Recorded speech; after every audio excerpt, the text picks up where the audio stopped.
Good evening, everyone. Good evening, everyone. We thank you for your patience. We certainly have had a special meeting uh, interviewing our finalists for the role of city attorney and city prosecutor. And now we are moving into our regularly scheduled meeting. City of Lamarck, City Council regular agenda of April 27th, 2026. Notice is hereby given that the City Council of the City of Lamarck, Texas will conduct a regular meeting on April 27th, 2026, beginning at 6 p.m. in council chambers at 1109 B Bayou Road, Lamarck, Texas, as well as via video conference hosted through Zoom. In accordance with section 551.127B of the Texas Government Code, the presiding officer and the quorum of the Lamarck City Council intend to be and will physically be present at 1109 B Bayou Road, Lamarck, Texas. This location will be open to the public, and the meeting will be broadcast at this location on Channel 16 and via YouTube. The council will meet for the purpose of considering the following agenda. The meeting has been called to order. Ms. Nance, would you give us a roll call, please? Yes, sir. Councilmember District A is not here. Councilmember District B. Present. Councilmember District C is not here. Councilmember District D. Present. And Mayor. Present. Thank you, ma'am.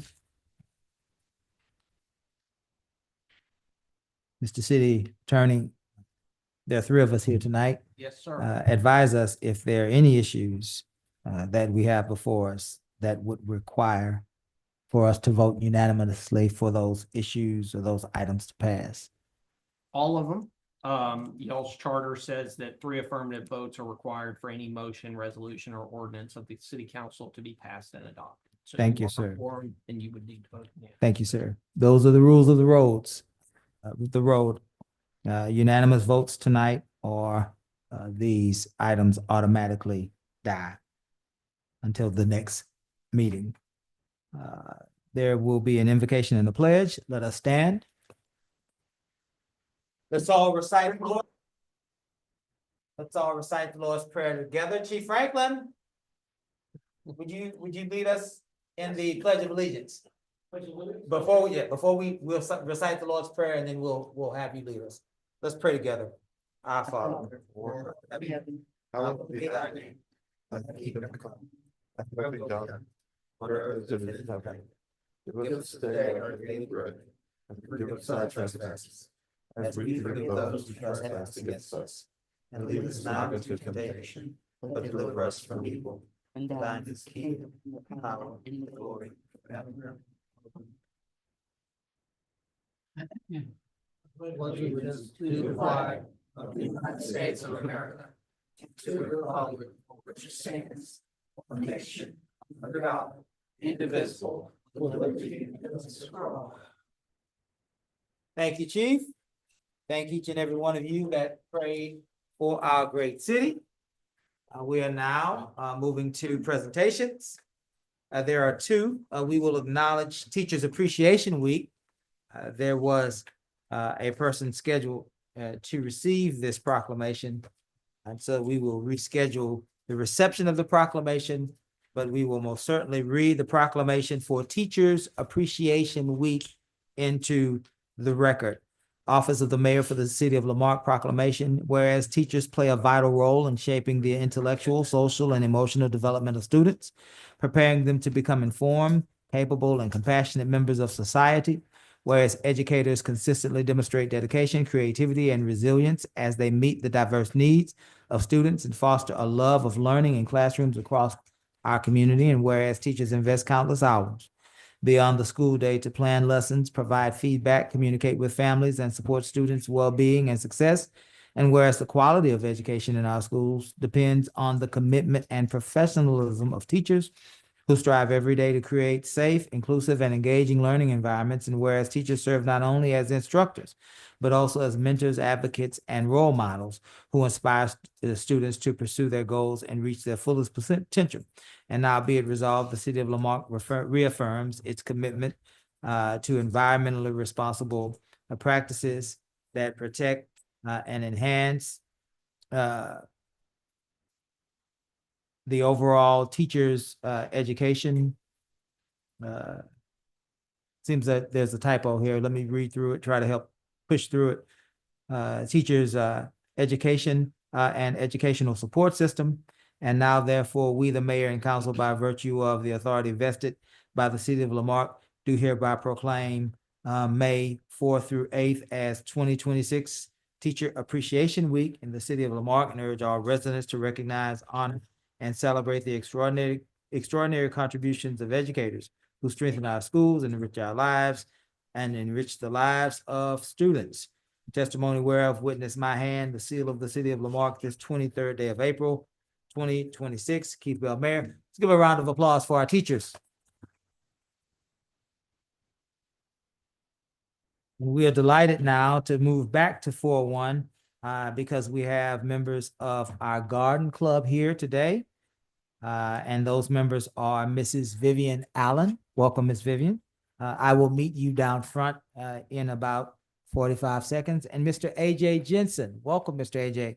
I will meet you down front in about 45 seconds. These two wonderful human beings are here not only representing the garden club, but they are here representing this great city of Lamarck and our dedication to the Monarch Butterfly Awareness Month. Welcome, Mr. Jensen. Thank you for your service. Ms. Allen, thank you for your service. Yes. Office of the Mayor for the City of Lamarck proclamation, whereas the monarch butterfly, and it looks like, is that the Latin name, Miss Tanya, did you write that? Miss Vivian Miss is the Vivian, subject did you matter write that? expert. You're on your own. I'm on my own. AJ, would you help me, buddy? Danesis flexipus. What he said. Thank you, sir. Is an iconic species symbolizing the interconnectedness of our natural world, known for its remarkable migration spanning thousands of miles across North America. And whereas the population of monarch butterflies has significantly declined over the past 2 decades due to habitat loss, climate change, and a decrease in the native milkweed plants essential for their reproduction.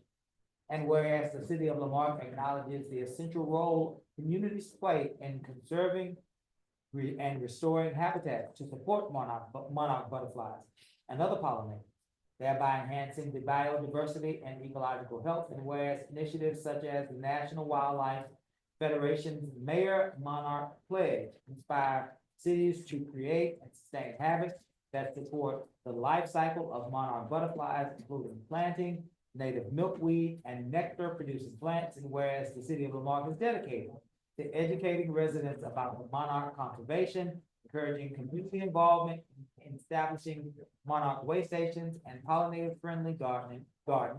Now be it resolved, the city of Lamarck reaffirms its commitment to environmentally responsible practices that protect and enhance the monarch butterfly population and overall environmental health. Now therefore, we, the mayor and council, by virtue of the authority vested by the city of Lamarck, Texas, do hereby proclaim May 2026 as Monarch Butterfly Awareness Month.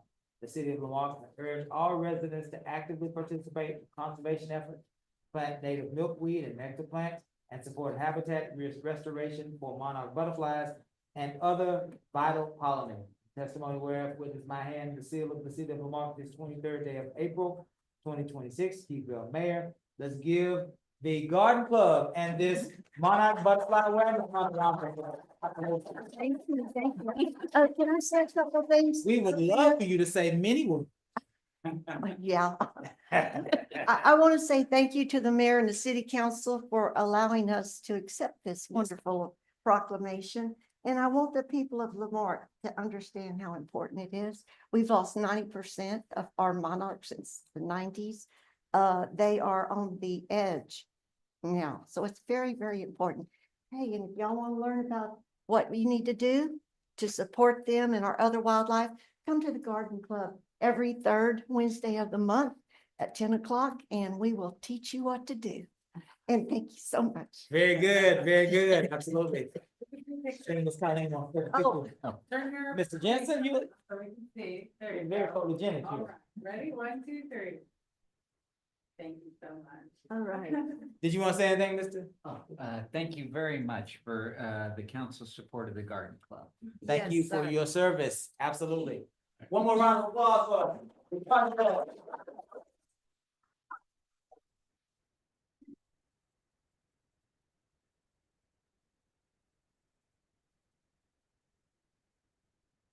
Thank you to Ms. Griffin for continuing to bring these wonderful, wonderful opportunities before our community so that we can acknowledge the wonderful work that many of our community members do day in and day out quietly because of the love they have for this great, great community. Again, thank you. Thank you. Thank you to the Garden Club.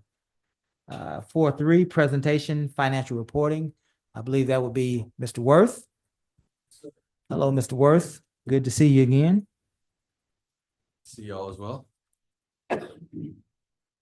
So what we have for you today is the rough drafts of the first two types of online financial reporting that are being built in the new system. So these are budget to actual and expense. They are up on your screens right now. So the way you would access these is there will be a website link that will be posted permanently on the finance page. You click it and it takes you there. So you can bookmark these pages as you want to go. So what I want to focus on today is less the numbers. We just pulled a random data set of numbers to build this. So don't focus on the specifics of the numbers. Focus on the look, the setup of the information, how it's laid out, and whether that meets the needs that you're looking for, right? That's what we want to focus on as we go through this. So, so this is our, sorry.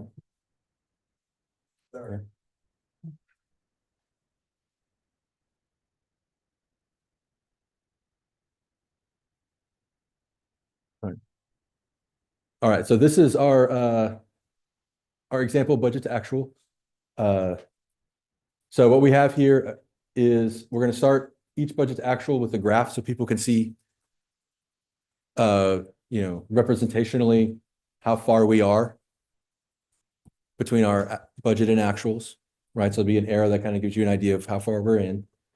You can scroll down to the next piece. Yeah. All right. So this is a general fund budget to actual and what we are proposing this look like. So as you can see, this has each of the departments within that within the general fund broken down in rolled up categories so you can see what their adopted budget is, what their actual spending is, how much is remaining, and what their percentage use is, right? And this, as you scroll down on that chart, you'll see that this has all of the departments within the general fund and all the same category style breakouts. So anybody will be able to go in and pull this up and be able to see this information for all of these departments. So we just want everybody to kind of see. So this is the structure we're proposing. We think this is the best structure for people to understand and see the information and track it. If you scroll down to the next one, here we have our general fund revenues. Same principle, right? Budget, actual, how much is remaining, and percentage complete.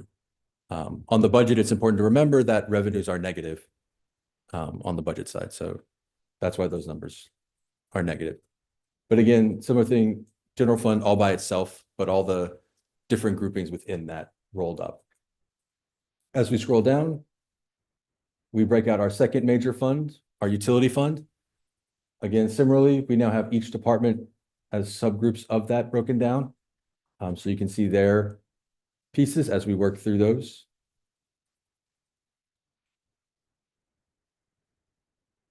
And then scroll down, we've got, again, general fund or utility fund revenue as the next one. We then have our third major fund, which is the EDC funds. So this is broken down in the same way. And then as you scroll down, you see EDC revenue.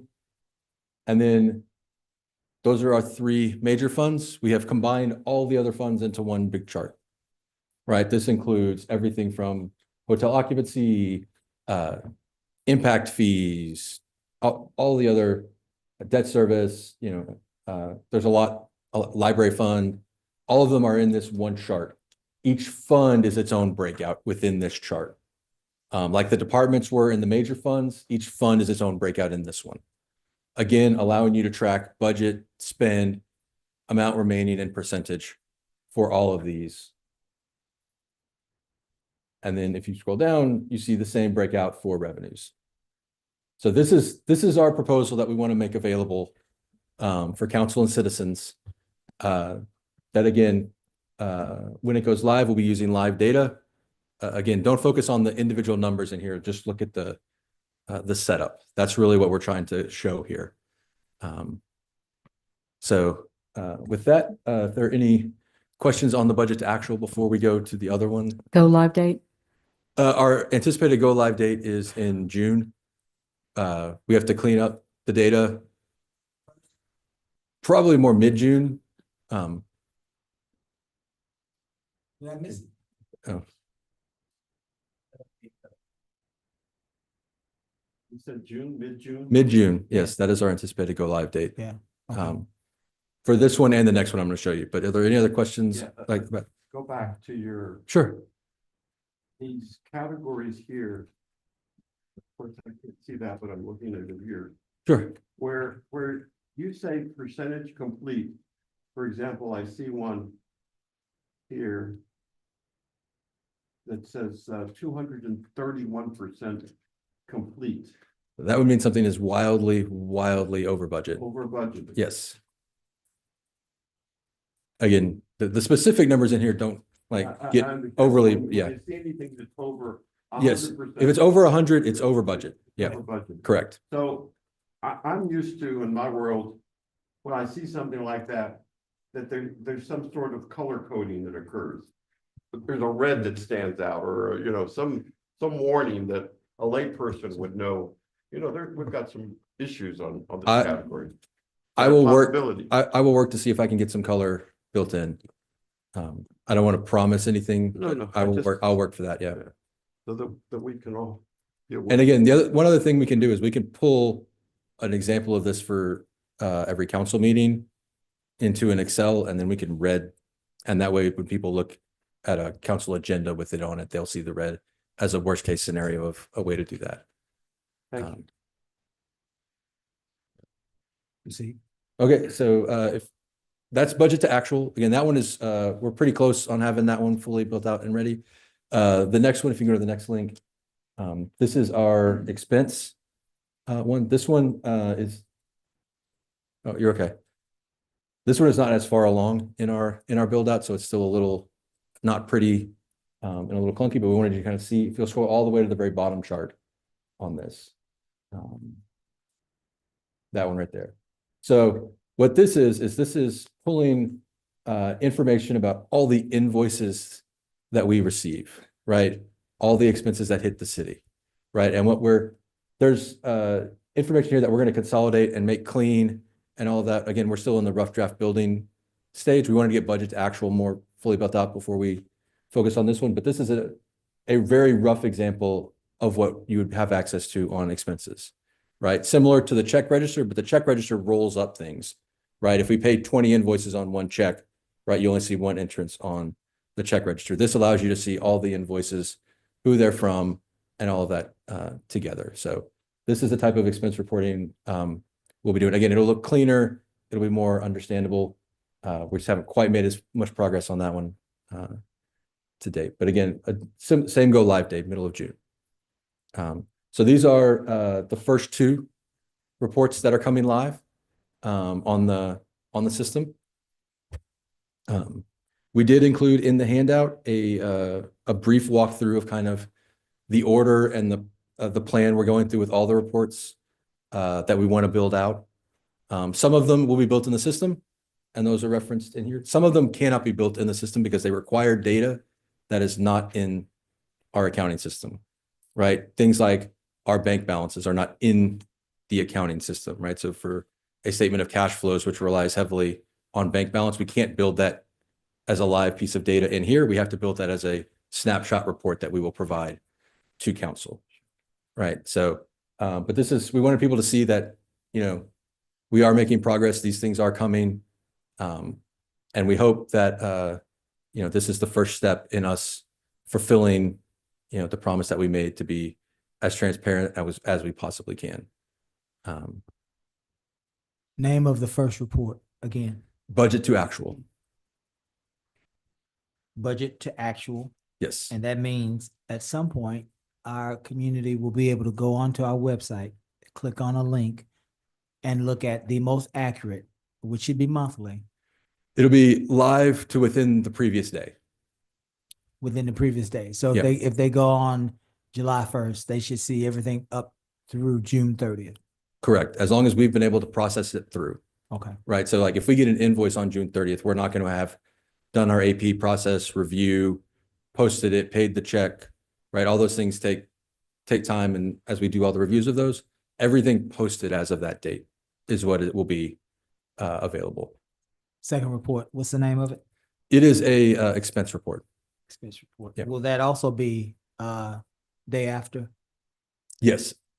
Yeah, same And lag. what would our community members be able to find in the expense report? So they'll be able to go in and look and see what vendors we've been using, how much we've been paying those vendors on individual invoices, right? They'll be able to go in and see, I mean, that's the big thing is the vendor, how much we're paying by invoice, right? And they can use this in the check register in combination as well to kind of get a feel of what we're spending and who we're spending it with. Okay, That's what this is about. okay. Very good. I'm sorry, did you have any more of your presentation worth or no? No, we just wanted to let everybody kind of see these, get an idea of what's coming. Sure. Again, this is the first round. There'll be more rounds as we're able to build them out. But Yeah. we just wanted everybody to see progress is being made, you know. Go ahead, Joe. Your report here is principally dealing with the M&O side, your maintenance and operations side. Correct. Are Debt- you going to go into the debt obligation side? So debt obligations will have its own piece. Yes. Yeah. All right, so that's on the Yes, that is come. to come. Yes. All We thought people would be more interested on the M&O side at first before the debt obligation side. But yeah, that's to come. Worth.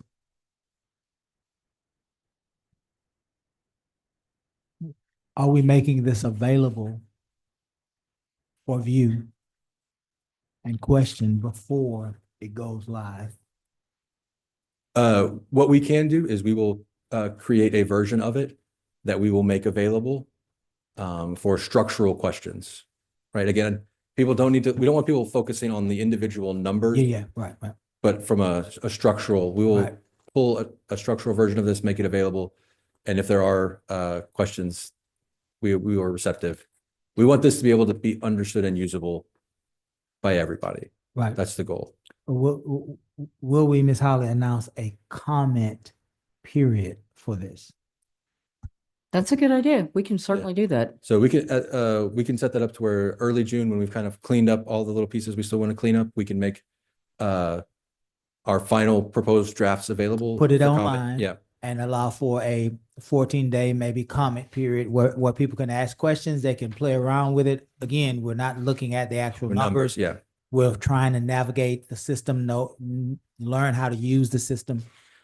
14 days, that should give us enough feedback to know if we need to change anything or if we're ready to move forward with the way that it's been designed. We can absolutely do that. And we can do that beginning of June. Ms. Holly, would you need a motion for that, or is that something that you can? Ms. Nance, would you put that in the notes, please? Thank you. Ms. Griffin, did you have anything for Worth on this? No, sir. Okay. Go ahead, Joe. Let me ask you some of those first. This is going to be available online, you said, correct? Correct. Previously, you had said that there was going to be some version that was going to be available to council. We could create additional information for council if council requests, and y'all will have a different link that only y'all will have. But that's only if y'all want different additional information. Well, I'm asking just because you said it. That's Yes, all. we decided that we were going to make the base public one first, and if there's more information that council specifically wants, we will then build that on top of the base public one and move it into its own its own site. And this information, is this intended to replace a monthly written P&L statement? No, so as part of the what was approved from the Finance Committee recommendations, right? One of those reports was a budget to actual that would be available monthly. This is what we're recommending for that. We can still print it out and put it in the agenda for the people that don't want to go online and look at it like this. But we think this is even better, right? This is a permanently available, not individual snapshots.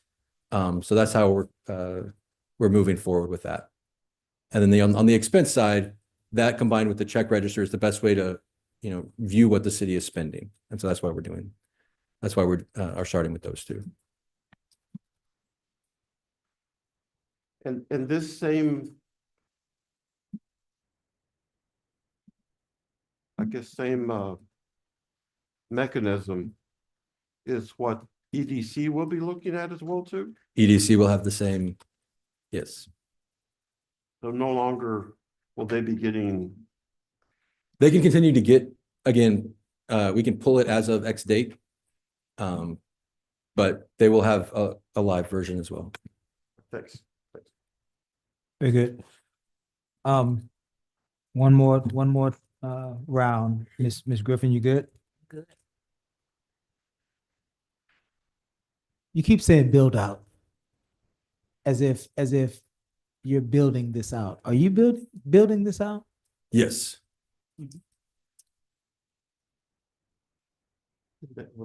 Paid a lot of money for that. Bro. Picked up on that too. We paid a lot of Because, money. that was the intent Yeah. of the purchase, right? But that's with the software. That's how you make it work, is you take the software and then you build it out. Exactly. I got you. Yeah, build out exactly how we So want it's it. almost like a Canva type template type. You can pull things and make your own report is what you're saying? Yes, yeah. Yes. So you are using the software. Yeah, Oh, this is all, absolutely. And building a custom. yes, Yes. yeah. That makes We are sense. customizing what the software I got you. provides to make it exactly what the city Yeah. is looking for. The implication was that you were somewhere with an Excel spreadsheet, Yeah. right? It's similar to that, only it's like if you were adding the blocks of the Excel spreadsheet instead of filling in the information in the Excel spreadsheet. Right. Yeah. We just want to be real clear, Yeah. especially when it comes to finances. This is with what utilizing. the you're actually software. doing so that people can, in layman's terms, understand what's actually happening. Yes, This is all open gov. Yeah, this This is is all utilizing the public gov. software, but to get the reports exactly how Lamarck wants them, I have to go in and create that report template structure. Under any financial circumstance, you would have had to do the exact same thing. Correct. Okay, we're just being clear with the people. That's Yeah. all. Anything else for Worth? Worth, I want to thank you, Ms. Holly. I want to thank you again for keeping us abreast of the finances, and I want to thank both of you for your willingness to adapt to the needs of our community as it relates to financial information. And you all are doing a good job at trying to respond to that. And so I want to thank you again for that good work as we press on. There you go. Yes, sir. Item 5, citizens' participation. Comments from the public will be heard at this time. Any person with city-related business who signed up may speak to council. It'll be limited to 3 minutes. If wishing to speak, give the mayor, the presiding officer, your full legal name, your address, and item you wish to speak about. Compliance with the Texas Open Meetings Act, the city may not deliberate on comments. Personal attacks will not be allowed. Personnel matters should be addressed to the city manager during normal business hours. Press *6 to mute or unmute yourself if you're visiting with us via telephone. If you are on the platform of Zoom using a smartphone, tablet, or a computer, there should be a microphone icon in the lower portion of your screen. If you're here with us in person, there's a podium and a microphone at the center aisle. When your name is called, you will be given 3 minutes to speak. There's a timer on the screens, which is in a bad place for your peripheral vision. So we have Miss Nance, who has volunteered to wave at us when we have 30 seconds so that we can do what, ladies and gentlemen? Bring that horse into that barn. Let me say that we live in America, thank God. And this is the land of free speech. While we as a council and as a community would prefer that we speak to each other respectfully so that we can hear one another better. The Constitution and the First Amendment does not provide for that. And so we are requesting and we are not demanding, if you will. Thank you for your patience and thank you for your consideration. Are there any persons online wishing to speak? We have 2 people online wishing to speak. Welcome. Name and address. Robert Harvey, not gonna get my address. Can y'all hear me? We can hear you. Welcome. Okay. Thank you. I was gonna be there in person, but I decided after what happened earlier that I might want to come home. I'm shocked that Councilman Lowry is not there because just a couple of hours ago he was driving around town, stalking me, beating on my windows, and threatening to fight me in the streets, mutual combat, or any other type of combat he was willing to engage with me. Without breaking any of the electioneering rules, because I know it's that time of year, I have been doing some campaigning, and my campaign kind of revolved around mental illness. And I just want to point out that many months ago, Councilman Lowry was ordered by a judge to get a mental health evaluation, and he has never done that. So that's fresh in my mind. And then a few months back, I remember Sarah Lowry did a live stream, and during her live stream, it was almost like she had a midlife crisis or some kind of meltdown. She was saying she was sick of politics. She was over it, that she wishes Councilman Lowry wasn't even a councilman. She said if she had it all over to do again, she would not let him run for city council. And then just a couple of weeks later, she's announcing that she's running for council. I mean, this is just mind blowing to me. And what it is that Lowry controls her and talked her into doing it. We all know Lowry would control her vote if she was elected. Let's see. They do not respect the First Amendment. I put up a sign yesterday, and within hours, they put up their sign. Mr. Harvey, hold on just a minute. Freeze this Right. time. We're gonna allow Mr. Knable to direct us, 106. advise us. Yeah, we are within, this is a polling location.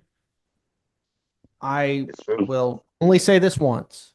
This I is a didn't- polling Okay. advocating I or didn't against The campaign. candidate to be considered electioneering. If you do that, you may Yes, be sir. breaking the law. That's Yes, sir. and I'm just saying that I put out a sign. I'm not saying what I put on the sign or whose name that I put on the sign. I put out a sign. They didn't respect my First Amendment right. They covered up my sign. So then I moved my sign again, and then within hours they moved their sign in front of my sign again without mentioning any names and breaking the electioneering laws. And so then today I am in Lamarck again, and I am right down the road, and I was observing a traffic stop like I normally do. And out of nowhere, Councilman Lowry comes beating on my window, scaring the crap out of me, calling me a pedophile, threatening to fight me, and all kinds of stuff. I immediately went live. It is live on my YouTube channel. Yeah, so that happened. Let's see. He aggressively, when I got out of my truck and went live, he 20 aggressively, am I out of time? What'd you say? 20 20 seconds. seconds. 20 seconds. He aggressively accosted me, assaulted me, poked his finger in my face. This behavior actually proves that my signs were correct. Their behavior proved my signs that were correct more than my signs even did. So by them doing that and acting the way they did, they proved my point beyond a reasonable doubt. Mr. Harvey, thank you. That's right. been your time. All Thank you. right. Thank you. Y'all have a good day. We have another person online. Yes. Good evening, Mr. Loftus. Name and address for the record. Yeah. Good evening, everyone. Everyone knows who I am. You've said my name already. So I just want to go back and mention something that I mentioned at the last council meeting about code enforcement. I'm really under the impression again that, you know, y'all need to disband that organization, that committee, or whatever you want to call it, and just contract this stuff out. And then let's get back to perhaps, getting some, another contract with a company that's reputable to go and start abating some of these situations that's being allowed to, linger on. Like there's a property at 2401 Ball Street. About 8 months ago, they put out a yard sign saying, hey, this property needs to be taken care of. Well, the grass got higher than the sign. The sign's no longer there, and the grass done got even higher. So that tells me that nothing was done about it. No follow-up, no nothing. And I pass this every day and just, kind of shake my head like this is where our tax dollars is going. We paying people and they're not doing the job. And I'm really, frustrated about it. I'll use that term. Really frustrated that we keep allowing this. We need to get back to holding people that is employed with the city of Lamar accountable for their actions or the lack thereof. If you come in here and you ask for a job, then do it. You don't want to do it, then the citizens of Lamar can help you find your happy place, which is employed somewhere else and not with us. Okay? Because I'm tired of seeing the same stuff over and over again and then getting excuses as to why it ain't getting done. It's time out for that. We finna go into budget season. Maybe y'all restructure some things within this organization. Some department heads, things like that. Get some people in here that actually want to work. Train the people right. And then maybe, we'll get back on course with, Lamarck being an all-American city. Because right now I don't see it. I support this city, but I do not see it. We got faded street signs, moss growing on street signs that ain't correct. I brought that up a while back. They fixed a few, and then all of a sudden, okay, we'll just move on to something else. Finish what you started. Put the money there so they can finish what they started. Because I understand that if it ain't no money there, then you can't fix it. So, council, we going into budget season. Y'all need to do a little better with managing this city, and I appreciate your time. Thank you. Thank you, sir. Anyone else online? Let's move to those that are here before us today. Mrs. Sade Williams. Welcome, Ms. Williams. Name and address for the record, please. You gonna play that while we go down? Huh? You want to turn it off? It's recorded. Mr. Loftus. Is he done? All right. Hold on just a minute, Ms. Williams. All right, your time is ready. Go ahead. Okay. Sade Williams, Lamarck, Texas. Welcome. Thank you. Good evening. Good evening. I am strictly here just for voter awareness. I stated this on April 13th, and the statistics are for Lamarck, 18 to 20,000 residents, 200 to 500 votes average. That really is a concern. I'm just want to bring voter awareness, and I'm hoping that the city of Lamarck can encourage or post things to bring more awareness to the residents to vote. Local elections are at an all-time low, and that's something that's a concern. I also would like to bring up Lamarck High School. With the new Lamarck High School being built, I thought it was really cool that prom just happened. And so I saw that they did name a Lamarck High School prom king and queen. And so I would like to know if we could try to bring awareness to them as well. They were, I believe the king, he is a pretty popular football star. He did really good. I think it's Corey Jose, if I'm not mistaken. And I'm not sure what the queen was, but she was beautiful as well too. And so I just thought it would be really cool to bring the youth back involved, because if they are posted with the city of Lamarck, then maybe that'll also keep them engaged and get connected with the youth as well. That's all I have, and I appreciate your time. Thank you, Ms. Williams. That's right, son. You clap for your mama. If nobody else claps for you, I'm just having fun, but that is good. I always support your mama. That's a wonderful, wonderful gesture. Mr. Clarence Caldwell. Welcome, Mr. Clarence. Name and address for the record, please. Clarence Caldwell, Lamar, Texas. I'd like to thank the city of Lamar for y'all getting some signs and stuff posted and some of the stuff that's cleaned up on Newman Road. And but we still got a long way to go. I know that money is short. Got an idea, just passing it through. Maybe I might want to consider it for people who have land that have these overgrown bushes and stuff that go across into the streets and stuff like that. Make the landowner pay for that. And that money can that money that we're using, that we're spending on cleaning this stuff up, that money can go into the city in order to take care of debt.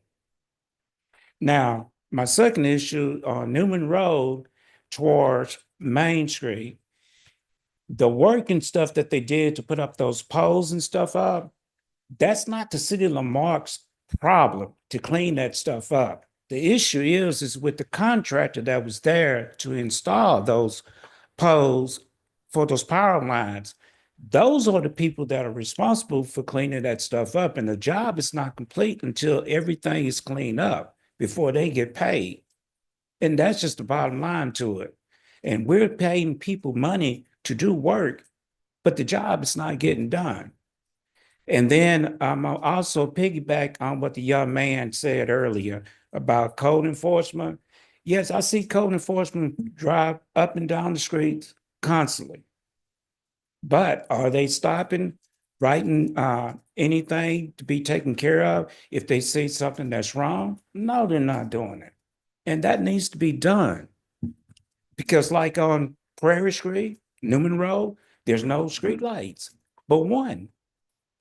On Prairie, one on Newman. That's it. And then it's one speed sign. That's it.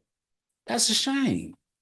But yet and still they got work they doing on these clearing out land out in order to build new residential areas. Those areas gonna have street lights and all that kind of stuff. Well, we've been paying taxes for a long time. Don't we deserve that too? We got some houses in my area that are over $500,000 worth of money that cost to buy that house. Those houses and stuff right there, they need to be protected. And other than that, those speed signs really need to come up because 10 Prairie seconds. Street, okay, Prairie Street is like a raceway. I mean, these people go down the street and I mean, they just fly up and down. You got kids and stuff getting off the school buses and stuff. These people don't care because they're not from here. They're coming from other places. Can we please do something about that? Thank you, Mr. Caldwell. Okay, thank you. Thank you. One more time for those online, anyone? Very good. We again want to thank each and every one of you for participating in our citizens participation portion of our meeting. We appreciate the feedback and we will do all that is in our power to respond and to address as many of those issues that were brought before us, those that we have the opportunity to address. Consent agenda, council, item 6. All matters listed under the consent agenda are considered to be routine by city council and will be enacted by one motion. There will not be a separate discussion of these items. If a discussion is desired, that item will be removed from the consent agenda and will be considered separately. Council, do we have any of these 4 items that we'd like to pull at this time?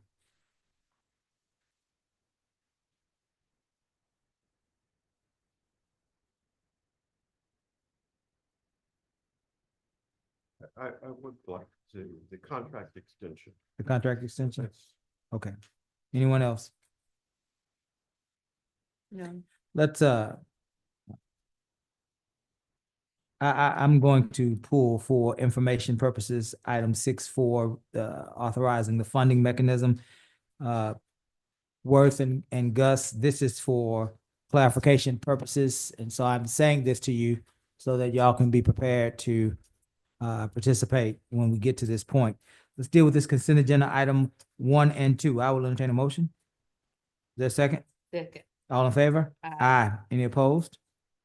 Item 6.3, contract extension, authorizing a contract extension for required financial reporting under GASB 73 and GASB 75 for the amount not to exceed 2025. Ms. Holly, can you take that for Worth? I think he's, there he is. All right.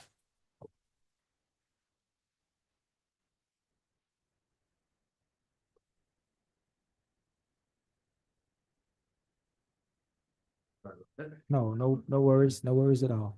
So this is a contract the city has had for many years that we get in conjunction with many other cities and municipalities as part of consolidated buy board type thing. So this specific request is to extend that for 2 more years. For clarification, GASB 73 and 75 relates to the city, which offers a if you retire before 65, the city will cover and you had 80 points. So this is only for people that have been here a long time. The program no longer exists, but it was grandfathered in. The city will cover insurance premium for you until Medicaid takes over. And then the other is for the annuity program that the city has. Similar thing, a grandfathered in a small group of people, but if they retire, if they leave before they actually hit retirement age, but meet a certain qualification, again, 80 points, the city pays a partial annuity to them. So this reporting is required and does that, calculates all that. It is incorporated into our annual audit every year, but it is a requirement from the federal government. So my question was, as I saw this, number one, you said this is an agreement that we've had for a period of time. Yes, I had never seen it before, right? It's probably not come to council before in a long time. probably not. And number two, when I saw this, the bigger issue for me was we still have unfunded obligations with regard to the possibility of individuals retiring. So there are, and I don't have the exact number of people that could potentially be eligible. It's a small 7 to 10 in that range. Which are this category, right? That fit these categories, That's yes. what- They're the people that have been here a long time, grandfathered into these programs. When all of those people leave the city and reach age 65, these programs will go away and when the city will no longer need this reporting. But for right now, because those things exist, you have to have this reporting. And to be clear, we've been paying this fee every year? So yes, but it alternates because every other year you have to do a more detailed level of reporting. So 1 year is a higher fee because it has that additional detail in it. And the second year is less because it has that less level of detail as part of it. Okay, thanks. Thank you, Mayor. Yes, sir. I have no question. I will entertain a motion. Move to approve. There a second? Second. Any further discussion? Hearing none, we'll call for the vote. All those in favor? Aye. Any opposed? 6.4. Mr. Ferguson, it's a resolution authorizing a funding mechanism for paid time off buybacks. So that Yes. we can remember, we are at the kitchen table and we're trying to understand this in a very practical way. So this is the next step in the process that began with the move away from sick and vacation to PTO, right? That council approved in December. So the trend is that organizations, profit, nonprofit, governmental, are moving from traditional sick and vacation time to one category called personal time off. Yes. We are making that transition. Yes, y'all approved us to make that transition. That transition from a tracking and time standpoint has been made. As part of that, there were a large number of, there were many individuals that had a large number of hours because the previous policy allowed individuals to accumulate a significant number of hours, right? That creates which is not uncommon at lots of places, but it also creates an enormous liability for the city that just does nothing but grow, right? As part of this policy, we talked about heading that off and reining that in, right? So as part of the policy, there were significantly lower caps on the amount of PTO any employee could hold. Right. So instead of being able to hold 1,000 hours, they can hold 200 hours. Right. And then after that, they couldn't hold, it was donated to our extended leave pool.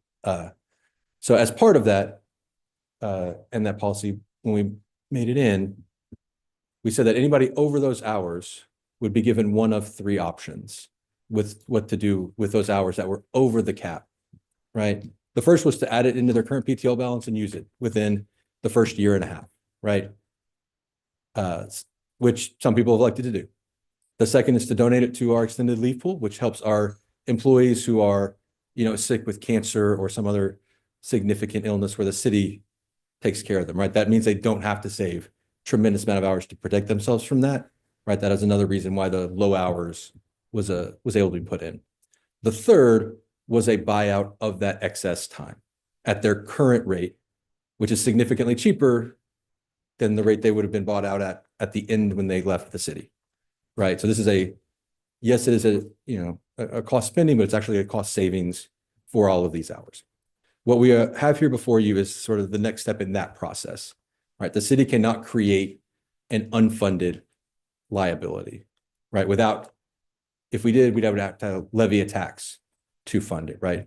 What we have in front of you is a methodology and a resolution to provide budgeted revenue funding at council discretion as part of the budgeting process as the funding mechanism for this buyout, right? So this means we do not have to levy a tax to still be legal with this process. That's what this is doing. That's a simple. Try to explain it as simply as I could. I think you took a good swing at it. This is something that we have as a council, not this council, but councils prior to this. We have been advised about this since the days of Susie Koo, which was several finance directors ago. I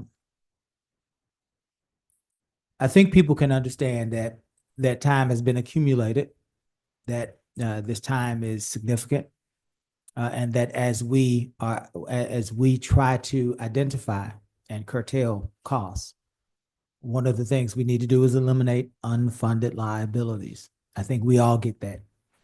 I think that we understand the three ways in which we have to mitigate that. You can either put it in a pool for others to use it all within 18 months, or it can be bought back. Those are the three options. Correct. Where are we getting the bought back money from? And how are you calculating the bought back money? So we have met with every staff member who had eligibility as part of this. They all met with me individually. We walked through all of the options. They selected their options based on what they wanted to do. I've got all that. We have talked to them if they chose to buy back, what that looks like. So their current pay rate that they have at the time that whenever this is executed will be, right? And they'll be paid out at that rate for however many hours they chose to use as a buyback, as part of the buyback. Again, they could mix and match if they wanted to put, if somebody had 150 hours, they could have put 50 in each of the three categories, right? So we have identified all the hours that are part of the buyback program, all the people involved, all the rates involved. I have, based on a week ago's pay rates, what that total number would be. I don't have it with me, but it's all calculated. But we have to get the funding mechanism set up before we can then take the next step to provide the individual contracts as part of the funding mechanism. But the plan is for during the budget process to identify a set of revenue each year. And it doesn't mean it has to happen every year, right? But was in the policy was, that the plan is 5 years to have it all cleaned out within 5 years. That does not mean every year there has to be money dedicated to this. So you're asking us to approve a funding mechanism A funding mechanism. without sharing with us the amount of that expenditure? So the amount of the total expenditure is just under $400,000 of PTO buyback. And where would that $400,000 be coming from? It would come from city revenues. The current plan is to fund it from city revenues that are not directly tied to city functions.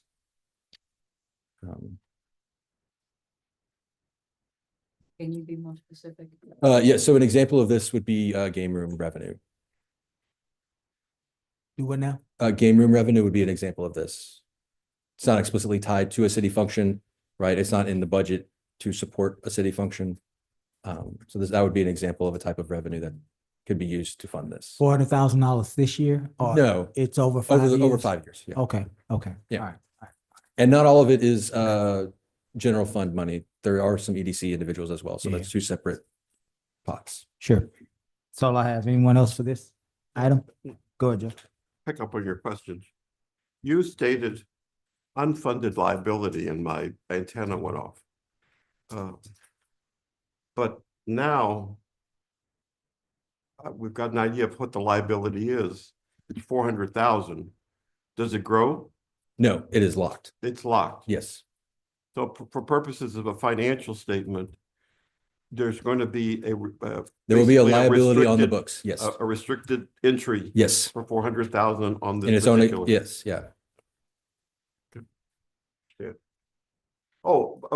Mayor, Mhm. this paragraph number 4, reservation of rights. However, you've gone through all of this. It says here that the city, however, may decide that we're going to just terminate this program. That is the legal language that because it's being funded by revenue, y'all have the ability to do. We would strongly urge that not happen. Okay. Gus and I worked for a while trying to get this set up in a way that allows us to be perfectly legal and clean in all the ways. So. You good? Ms. Griffin, you have anything? No. Entertain a motion? Second? Yeah, second. Any further discussion? Hearing none, we'll call for a vote. All those in favor? Aye. Any opposed? Thank you, Worth. Item 7, old business. Item presented to council for discussion and possible action. Now, this is 7.1, water rates, considering concerns presented as a result of the prescribed water rates established by ordinance number letter O-2025-0029. And this is coming to us from District B and District D. Mr. Compion, you have the floor. Thank you, Mayor. So, Mr. Ferguson, you and I have discussed this, and we're the issue, and on your side, administration side, you've had some discussions with our commercial owners, high water users, Extraordinary high water users on the commercial. laundry mats, Um, things of that nature. Yes. Actually, a lot of those are in this Okay. part of town, the Mhm. original footprint on this side. Reviewing the increases that were associated. The issue, not so much, just to give it a little perspective. Every municipality in Texas is under an obligation to encourage water conservation. So we're talking about 2 categories here. We have our rates on the water conservation side, and then we have our sewer rates. I also forwarded to you a water and waste study that was conducted by the Houston Galveston Area Council that I serve on the board on. And that was for cities, a variety of cities, different populations. So one of the things that I'm going to suggest to us, but we have to be in agreement, otherwise but where Mr. Ferguson and I have had this discussion, on the sewer side, I believe that we should study those figures a bit closer based upon the report that I forwarded to you guys. And for one area, in many of the cities where we're struggling, what they have done is cap the sewer costs. And if you look at our rate structure, that's the feedback I'm getting from homeowners, God, I've got a bill that traditionally I've been paying of $169, and now my bill is out in Burrando Pines for $420 something, right? And there's another family that also forwarded. So that the issue has to do with the increases on the sewer side. And I believe that we're deserving of paying more attention on that. So my suggestion after discussions with Mr. Ferguson, as I say this to both of us, since we're the powerful group that's here, is the water side, once again, with the goal of conserving water, we maintain that structure that we've approved. But with regard to the sewer side, that we cut in half the increases that we passed in this particular ordinance. And then as part of that, then Mr. Ferguson, myself, others have this discussion with regard to how do we wrap this all together, recognizing actually there's a tripartite user structure here. We've got residential users, we've got the regular commercial users, and then we have multifamily users. Correct. All three of those are where the issues come in. So that's my proposal to council and Mr. Ferguson. You know, we do understand we have met with, again, commercial entities that have been working through this. We have come up with some ideas that we think would address a lot of the issues that those commercial entities brought up. You know, some of those are they're currently classified as commercial and they really should be classified as multifamily, right? And that just that simple adjustment actually solves their rate issue. Others we're still working to figure out what the best alternative is. What I would say is, and I know we've talked about it, but very short conversation. I do think instead of just cutting everything in half, the low level amounts that are currently for sewer, so like up through, let's say, 9,000 gallons, if we left those and we just then reduced the 9 to 12 and over 12 to where those gaps are significantly smaller, would be a proposal that would allow the city to ensure the revenue that this is trying to make us whole in that fund without too big of a pullback on that. You said 9. I was going to suggest, well, actually, we're looking at the same thing. Anything over 6,000, 6,001, that's where we start making, we make adjustments after 6,000. Make the adjustments there on the sewer side. Okay. 6,001 and above.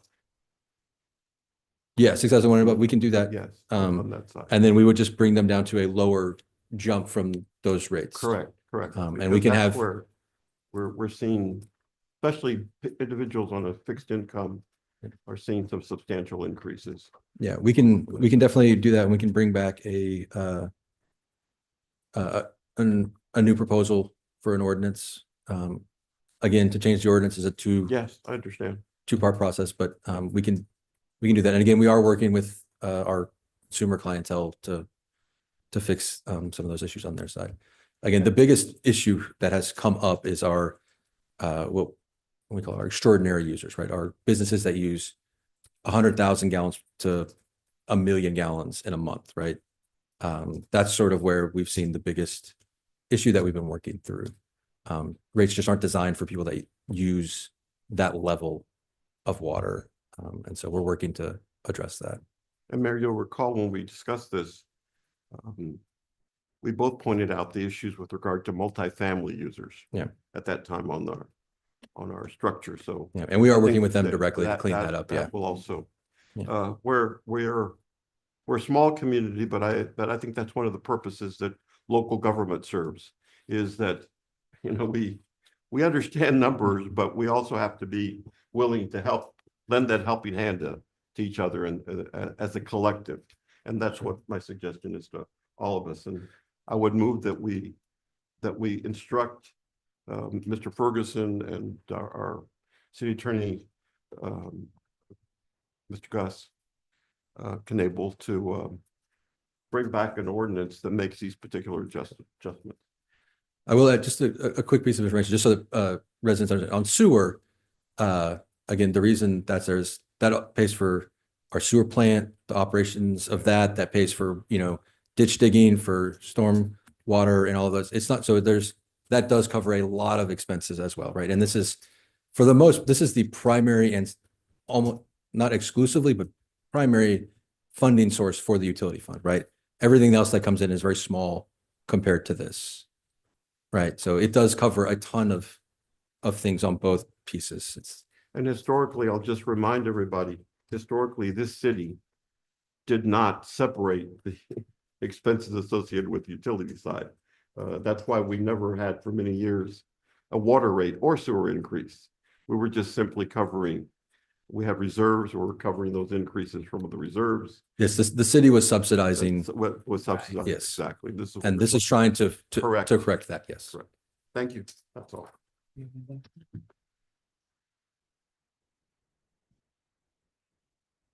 Water and sewer are services that we don't provide as an organization, per se. We have the infrastructure, right?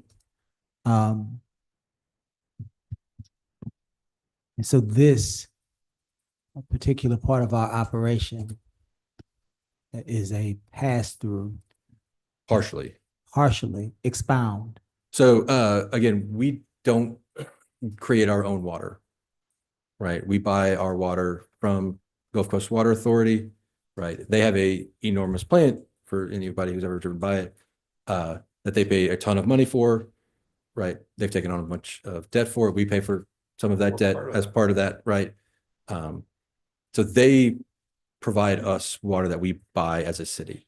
That is multi-millions of dollars a year that we pay to buy the water, right? That water is then passed through our system and onto the residents, right? That part is like the cost of that is passed through. But we maintain and operate our own sewer treatment plant. We maintain and operate our own water lines and sewer lines. We maintain and, the ditches and all those other parts of water and sewer and how that flows and works. Those are not passed through. Those are expenses the city generates and owns. Now, some of that we do pay to contractors because we don't have the capabilities to do it, but those aren't passed through in that way. So I guess my point in pass-through is bigger point, which is this is a break-even business. We are not in the business of making or turning a profit on water, nor are we in the business of turning a profit on sewer. Correct. Is that accurate?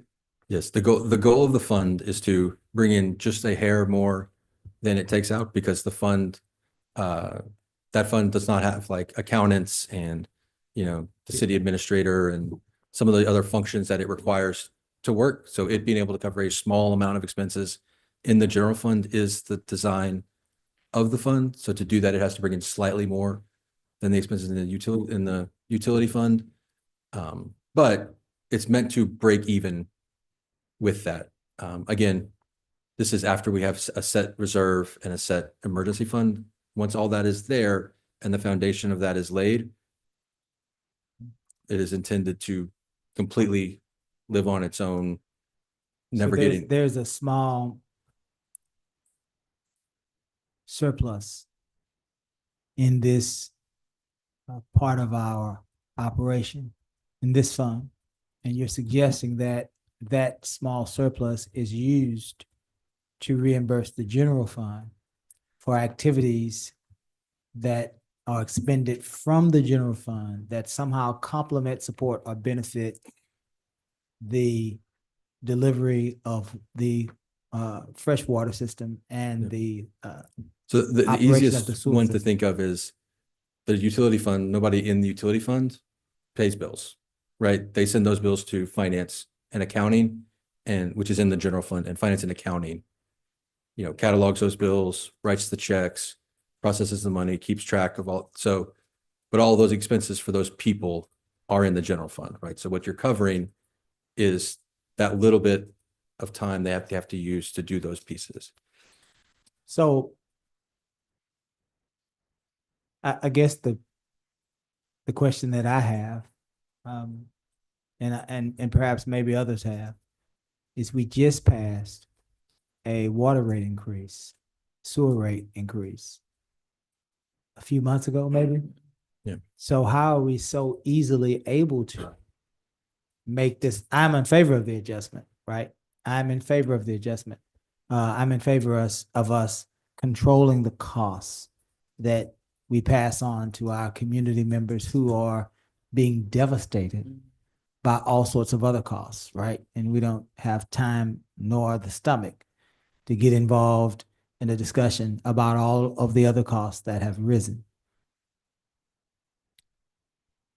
Just curious, how are we so easily, and maybe that's a mischaracterization, easily. It's not But easily. you get my point that Yes, I sir. think we as a community should hear this part of the discussion. So what Mayor Pro Tem brings up is have us look at this. We will do the financial analysis because it's at the upper echelons that in trying to promote conservation, both in the use of our sewer treatment plant as well as our distribution for the water resources. And I did want to bring up one thing that the Mayor Pro Tem had recommended earlier, which is a great idea, was he wanted to see about looking at the Gulf Coast Water Authority contract. While that is a 30 to 40-year contract, there's not much we could do there, but we could sell our excess water on a year-to-year basis to Galveston. So it would be along that same line that you had, and we could start recouping some of the funds from that. Yeah. And by the Again- way, that was language that we'd have to renegotiate on that. Yeah, so again, we've been looking at all sorts of things. Cutting the rates back will hurt, right? We won't be able to guarantee that this year we'll be able to be fully solvent as cutting back the rates, right? That doesn't mean it's easy, but if that's the will of the council, what the city needs, right? We serve at the behest of doing what is. Yeah, sure. Thank you for that. I agree that we have to control the cost. And I thank my colleagues for bringing this, but I also understand that there are discussions that should be had when we make these decisions so that we can bring a community along with us. And so a lot of maybe perhaps the adjustment that the council is making is that we are slowing down and we're trying to clarify some of these more complex discussions so that all of us can be on the same page. So I thank you, Ms. Holly, for that. I thank you for that, Mr. Ferguson. I thank my colleagues for bringing this. And I think we're at a point, do we have a motion, Ms. Nance? Let's entertain that motion. I think you said you wanted the recommendation to be. I'm sorry. So I'll clarify that. The motion would be reducing by half those sewer charges, not the water side, the sewers. Well, they still can't go below the 1 through 600. Yeah, that's so what there'll I'm still be saying. increases, 6,000 but usage of 6,000 and And 1 up. gallons and above. yeah, That's where our study and our adjustment needs yeah, to be made. we'll there. bring those back into. Is that a motion? Yes, that's the motion. I'll entertain a second. Any further discussion? Hearing none, we'll call for a vote. All those in favor? Aye. Any opposed? Thank you, Mr. Ferguson. Board 7-2 boards. I want to really thank both Ms. Holly and Mr. Ferguson, as well as Ms. Griffin, with regard to this. It was really enjoyable having very, very specific discussions on a very complicated topic that brings out a lot of emotion. So thank Very you good. both. Thank you for that, Mayor Pro Tem. 7-2, boards and commissions, appointing, reappointing, and or removing boards. Appointing, reappointing, and or removing members of boards, commissions, and committees. Ms. Nance, earlier when I arrived, you said that it's become a pressing issue that we make some of these appointments. Oh, yes, sir. In your agenda packet, we made this a little bit easier this time. There's not a whole lot of supporting documents. There is in the agenda form, it tells you all exactly what positions are open and exactly who has applied for those positions. I do know that Mr. Bruno, I'm assuming that is, yes, Mr. Bruno is the recommended replacement on the TERS board. He is also in the back of the room, so that appointment is important to be made tonight. There is a Keep Lamarck Beautiful appointment that needs to be made.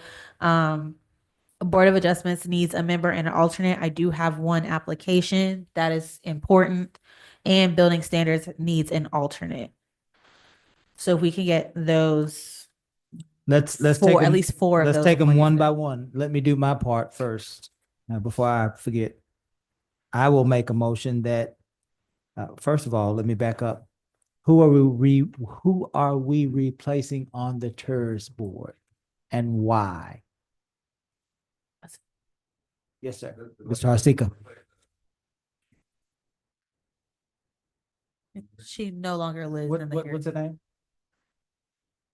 So I was like, nigga, who was it? I was like, I gotta look and see who's my parent. Yeah, we want to make sure we remove the right person and not just her.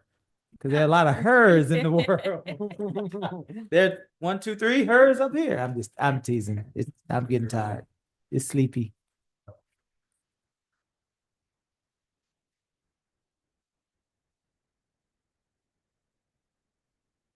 Okay. It's Leslie Cruz.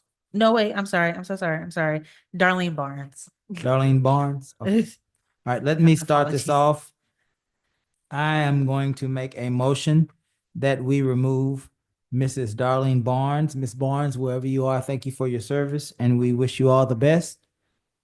And replace Miss Barnes on the TERS board with Mr. Richard Bruno. Welcome, Mr. Richard. That is my nomination. Are there other nominations? Ms. Nance, how about we do this? How about you give us the position and we will provide you with a nomination? Okay.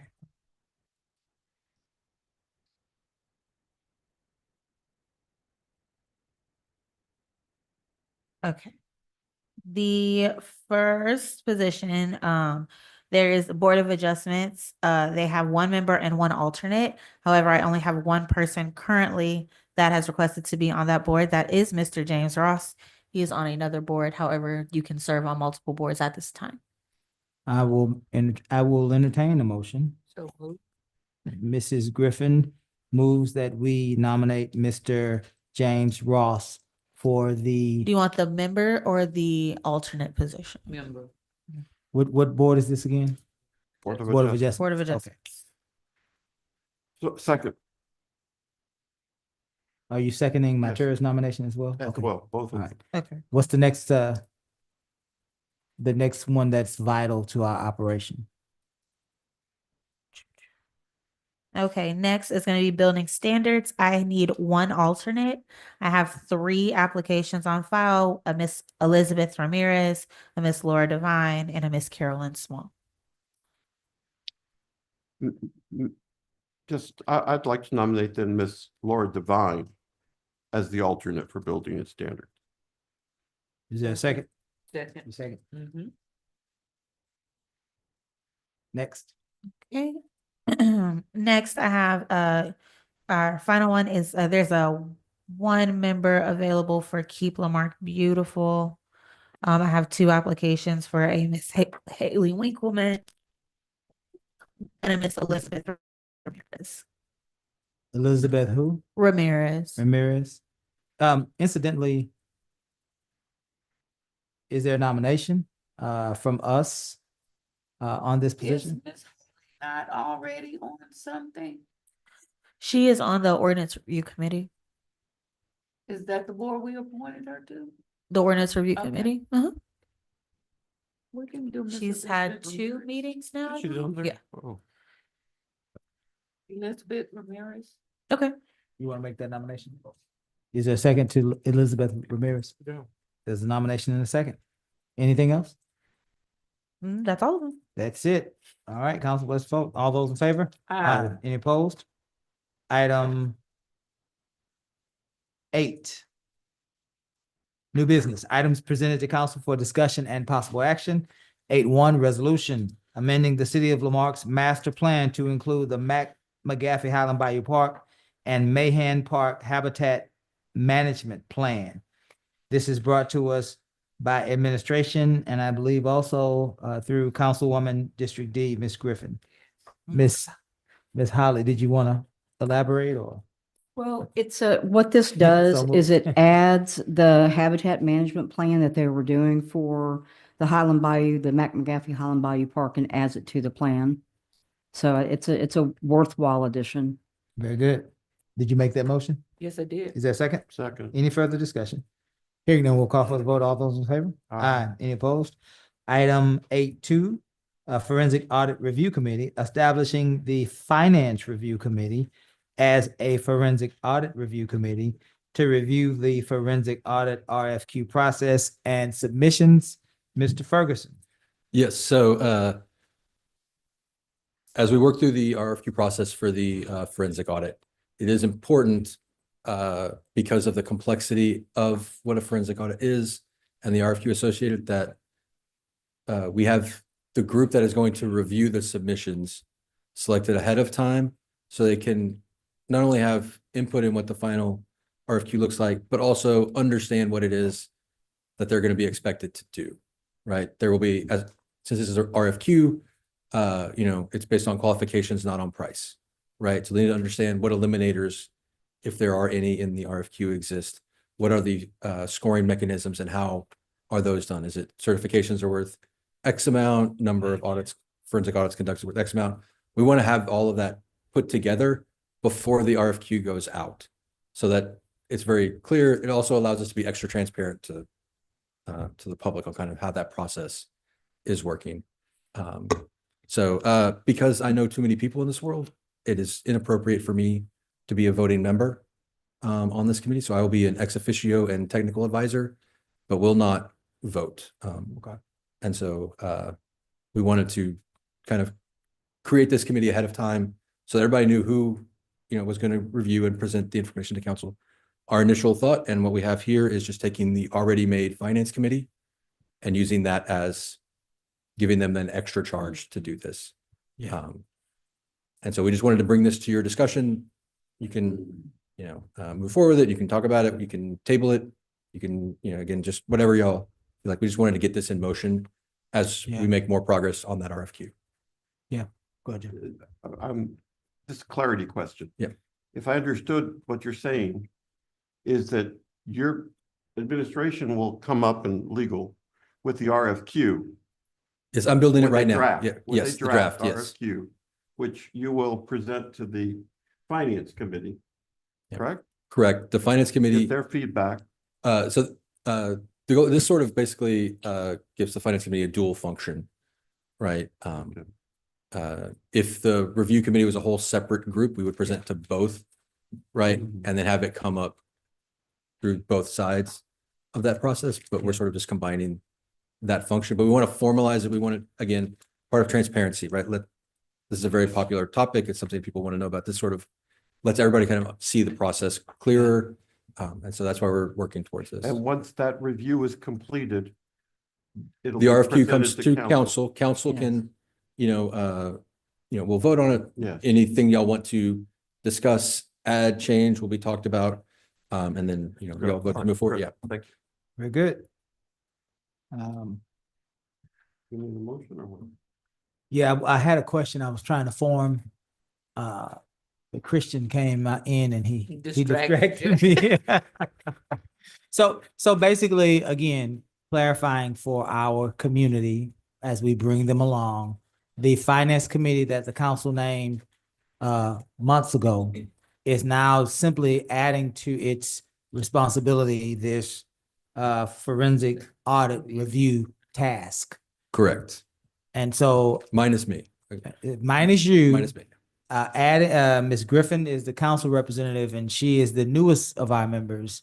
And so that allows for us to be represented without being it has as this- involved. And that will still come back to us. We'll still as a come back. council. Yes. Okay, Yeah. So again, just for clarification, so the people. got you. Just Right. want to make sure people are hearing what we're saying. That's all. That committee will, once we put the RFQ out, right, if council votes to put it out, right, we'll put it out, we'll get responses back from all sorts of firms. The way it is, it's a any or all, so we might get wildly varying response.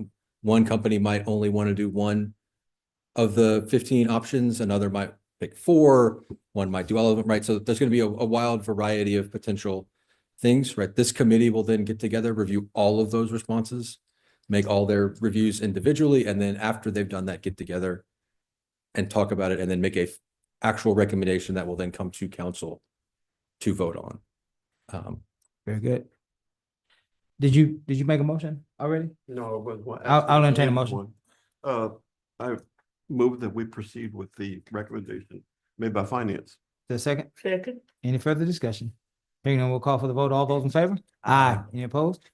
8-3, staff work days, requesting city closure on May 20th and May 21st, 2026, for staff work days at the city facility known as Building A.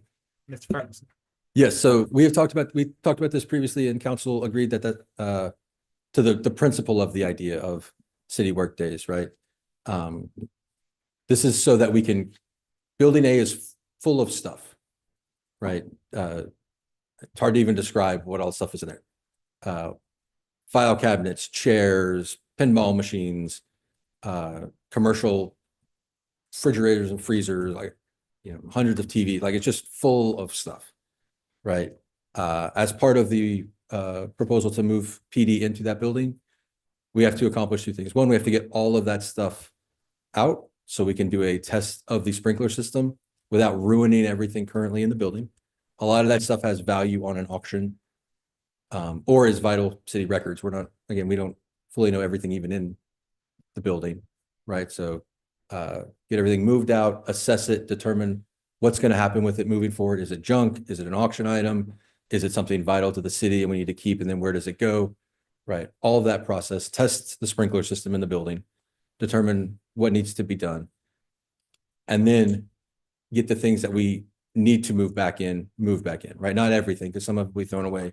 Some of it will be moved to other places where it should be, but all that moved back in, but also assess what do we have that is auctionable so that I can then move forward with an auction for the city for things that we no longer need, but can bring in funds and help us accomplish certain, some items that everybody wants accomplished, right? So it's a multi-purpose thing, but it does require emptying a giant building of all of its stuff in day 1, testing the sprinkler system, and then in day 2, moving back in what needs to be moved back in, make sure the floor is clean enough for it to be moved back in. That's why it's 2 days. That's why they're consecutive, so that we have the least interruption as possible. But we do need a large, city force to do this. So what we're asking for is to close all non-essential, right? Police will still be patrolling the streets. Dispatch will still be there. So it's not, it's just non-essential things that we can close for a few days is what we're asking for. And these are the 2 specific days. Again, we've already talked about the general principle, but these are the specific days we're looking at. Any questions for administration on this item? Are you able to somehow incorporate the use of volunteers in this effort? We have discussed it, and we are working on options for volunteers. All right, very good. There will be some limits on what volunteers can and can't do, but we will have options for volunteers. Move to approve. The second? Second. Any further discussion? Hearing none, we'll call for the vote. All those in favor? Any opposed? Oh, we didn't vote, Joe. Aye. Oh, yeah. It's lonely up here. Where are our friends? We're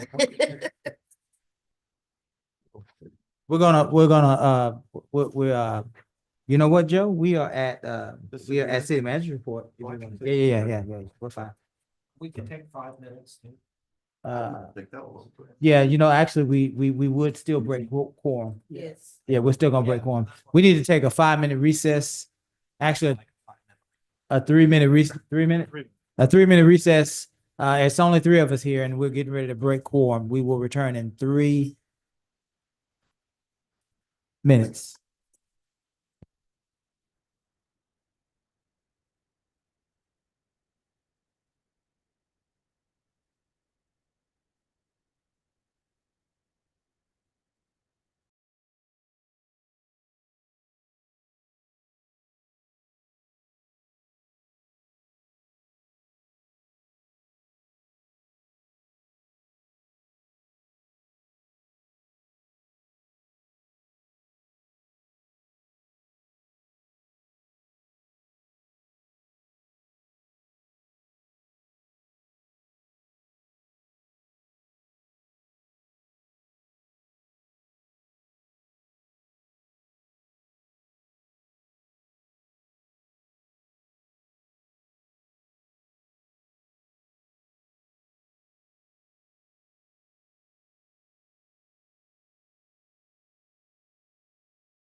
We're back tonight.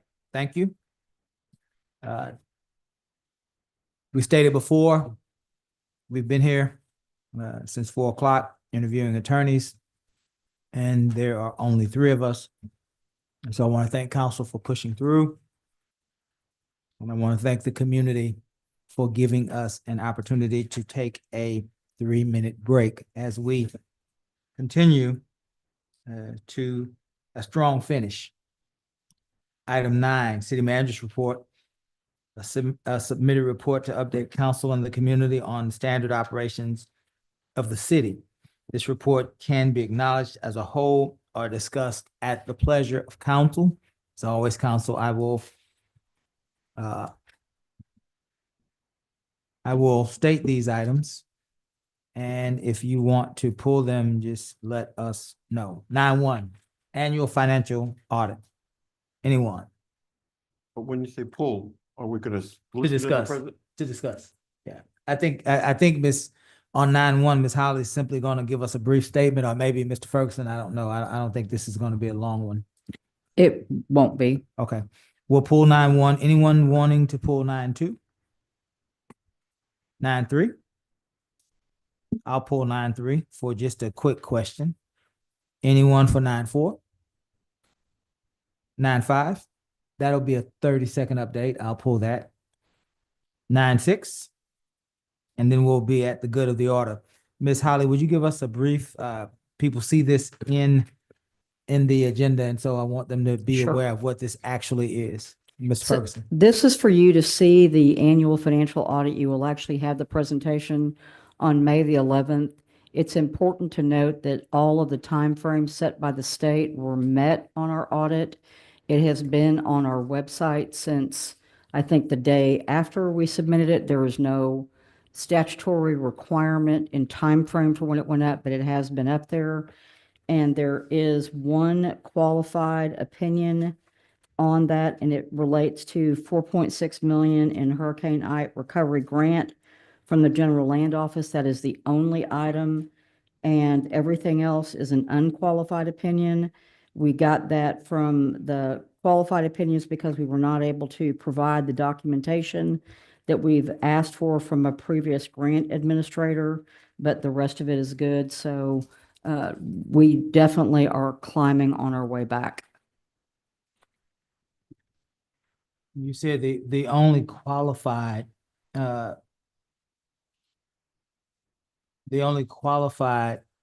portion is a $4.6 million Hurricane Ike recovery grant Hurricane Ike. reimbursement.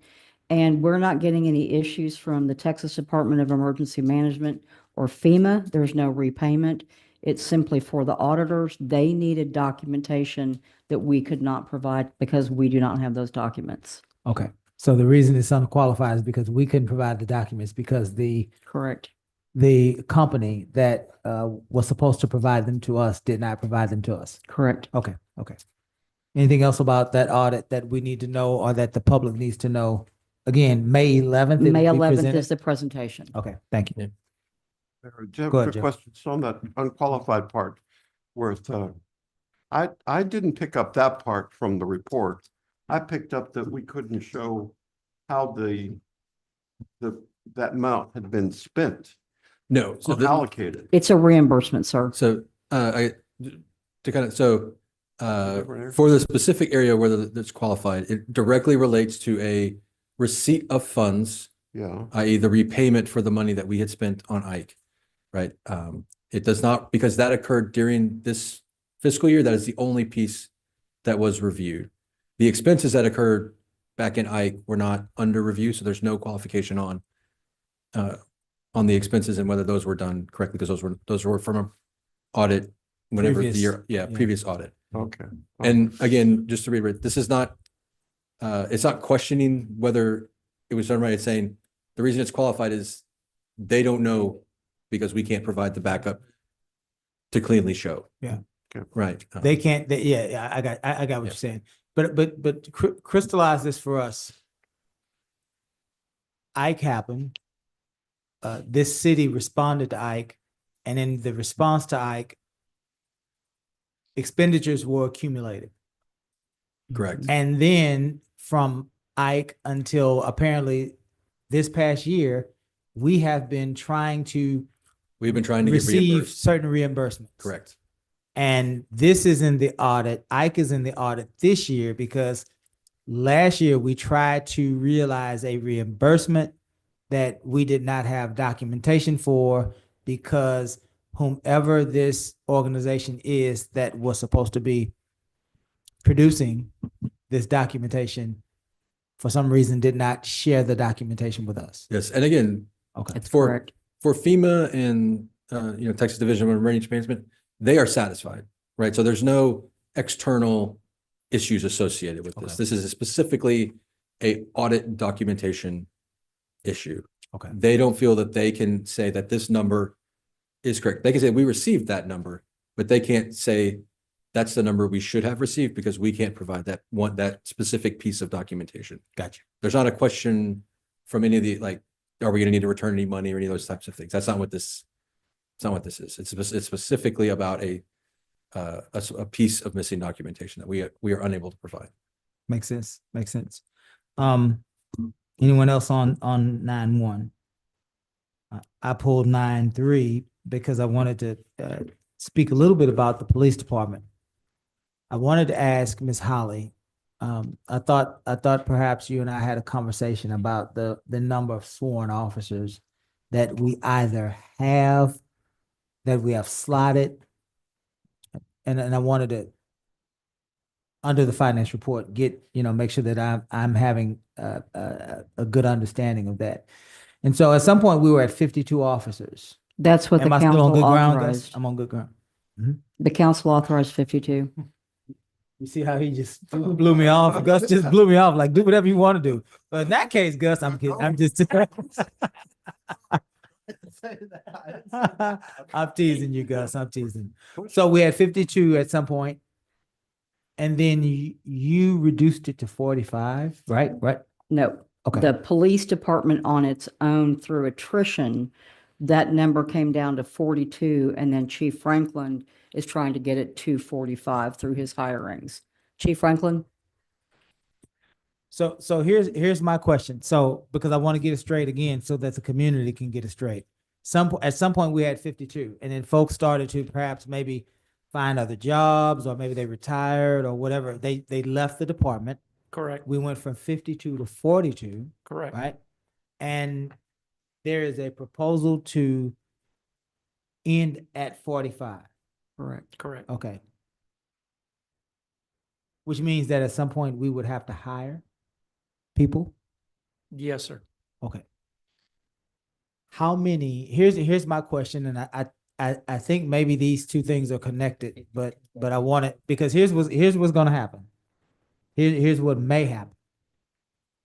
If people hear Worth say, we are out of gas, right? And then they hear Chief Franklin say, we're going to produce 3 more officers. That there may be some strain in that if it's not aligned and there's not a full explanation. So we're going from 42 potentially to 45. How many of those officers are still under the COPS grant? I know we had a lot of. There is 8 on the COPS grant that I remember. Okay. And I believe the COPS grant lasts for another 2 years. The first one lasts another 2 years. I think the most recent one lasts 3. 3, okay. It was multiple years. So is this is those 8 on that COPS grant? There is a stipulation that has been given to us by the federal government. Correct. That we do not go below a certain staffing level, because the federal government calculates that a municipality, if given 5 officers on a COPS grant, might then allow 5 officers to leave through attrition so that they can save the salary of 5 officers, right? That's so correct. so we have to maintain a certain level. This 45 number, is that somehow woven into these 8 COPS grant officers? I don't, it might take it Do you, into do, account. does that, does that make sense? I follow what you're saying. Like, because if we Right. didn't have the 8 cops grant officers, we would be at 35 or 38, 37. If we would go from 45 to 37. Correct. So I said all of that to say, how are we worth, Ms. Holly, Chief, how are we justifying the addition of those 3 officers? Are they associated with the cops grant? Anyone? I'm gonna have to pull the original officers that were hired on the cops grant. Okay. We've had 3 that have just left us, gone to work elsewhere. I believe 2 of those are on cops grant, Okay. but I'll have to verify that. Okay. So then this, we'll put a pin in this, but we just want, again, we're trying to share because we want no stone unturned. And we don't want any of our residents leaving these meetings with a different idea, a different understanding of what's actually happening. So, question kind of put everybody on the spot. But that's something that, if we can get the answer to, Okay. so that we can get it clarified. So Yes, sir. that the questions are already answered before they actually turn into concern. Sure. So that's all I had for that. Thank you, Chief. Can I quickly Yes, throw sir. in Yes, sir. a couple of points? So one, part of the reason that it's 45 and not 52 is we don't want to hire back up given the budget and financial situation, right? Right. So we're purposefully leaving that gap until we have a better idea of what future years look like, right? So that's part of the reason it's 45 and not 52, right? Is we don't want to hire and then have Right. to get rid of to meet budget requirements. Right. The second that it's 45 is we've had a lot of officers leave, so we're just trying to provide some protection for future attrition, right, as well. Yeah. Because it may not stay 45, it might, by the time we It get to might 45, that might actually be 42 again. Yeah. Right. That makes sense. And that was the number that the chief was comfortable with in the number of officers. Yeah. So, and then just one quick plug for everybody that once tomorrow at 6 will be the first presentation for the PD's budget proposals. And then again, it will be Wednesday at 4 for the second presentation of those. Okay. Very good. Thank you, Ms. Holly. Thank you, Mr. Ferguson. Thank you, Chief Franklin. We definitely support our police department. This is a question about finances and clarity. Nothing more, nothing less. We want as many sworn officers as we could have on the streets. Obviously, we had 52, but we also want to make sure, again, financially, that we are being as we're giving more information than even asked, so that we can get as many questions answered as possible. Lastly, Ms. Holly, again, I know that there are a lot of things happening, but I've been asking for some good news, an update on Lamarck 2050, maybe some low-hanging fruit things that we can work on to make us feel better about where we're at and where we're going. What I've done is Kiera got the copy of the Lamarck Vision 2050, and then I covered that with each of the goals that they had out of that plan. And so if you will take a look at that, because it makes it much easier than reading. I think it's a 37-page document. Just let me know which ones you would like to go with, and then you can let me know how you want to go with that. Let's put that, Ms. Nance, on next agenda, that we can, I'll provide you with, just things that I've seen. Council can provide you with things that they've seen. We could take those things together. Council, I would hope that we use the word free. The operative word for all of our recommendations ought to be free. Thank you, Mayor. Anything else? Thank you, Ms. Holly. It's in our packets. We'll review it. We'll bring something back next meeting. Ms. Holly, good items for the good of the order. Okay, we've got early voting and we've got election on Saturday. We've had 493 local residents that have voted so far. Thank you, Kiera, for pulling those numbers. And we will have a fiscal impact about the Bayou Fest that was very successful, and that will be coming up in May 11th, I think. Okay. April's Fair Housing Month, so we put notices out so that we are meeting our grant standards for that. Hurricane huddle preparations are underway May 16th from 10 to noon at the Central Fire Station. We have a lot of participants and we're still looking for more. So please, if you want to show up, everybody that comes can get a table and 2 chairs. It is for doing hurricane preparedness and also sort of civic ideas. Maribel's Small Business Series begins Monday, May 11th. It talks about growing your business online. And then the city was willed a small piece of property off of Volney Street by Albert V. Amburn. It is not independently developable because it's too small, but it is appraised at 13,000. So I'll probably be looking for the council to see if you want us to sell that to one of the adjoining properties and maybe put some more in the coffers. Meals on Wheels gave a check to Maribel for $2,500 from Del Papa, and that will serve 88 seniors, which we very much appreciate. Del Papa gave a check to Meals on Wheels. Oh, you checked, you presented the check. I was with them. Okay. My friend Colleen and I were just surfing all of the Meals on Wheels. I'm just teasing. We were invited to be a part of that. Okay. Del Papa provided a $2,500 check to the Meals on Wheels organization for breakfast for the 88 seniors that we have on the Meals on Wheels program in the city of Lamar. And we got a chance to tag along and we had fun with those wonderful folks over at Meals on Wheels. Del Papa, thank you to the Del Papa organization. Let you guys sit together. There are 345 known 8-liner machines inside the city, and there was a 2022 appellate court case out of the Dallas area that said that reaffirmed that they are unconstitutional in Texas based on the Constitution only has a carve out for the scratch off kind of games so there was a recent court case again affirming that. So it's going to be time for us to look at that. That's one of the reasons that Mr. Ferguson wants to take any revenue that we get off of that and move it to one-time expenses like the forensic audit or like the buyout, because that is not a revenue that we should be continuing to count on because it looks like the days are numbered. And we got the Tech Talk presentation dropped on April 9th, so you can see what they did.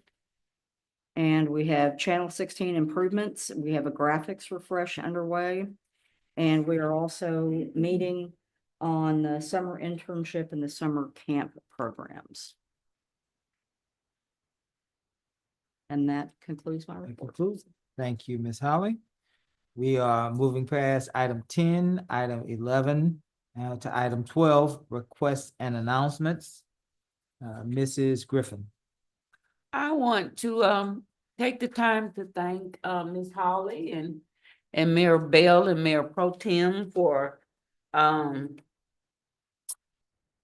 helping me understand a lot of processes dealing with council and civic engagement. It helped me to try to understand a lot of the things that I've been dealing with on my district. One of the things that has given me a lot of heartburn is repetition. I keep hearing the same things over and over again from residents, whether it's phone calls, emails, it's the same thing, that they feel like they're forgotten, they haven't been heard. And I call everything that I deal with historical because it's been discussed at some point, just fell off. And so I have asked that we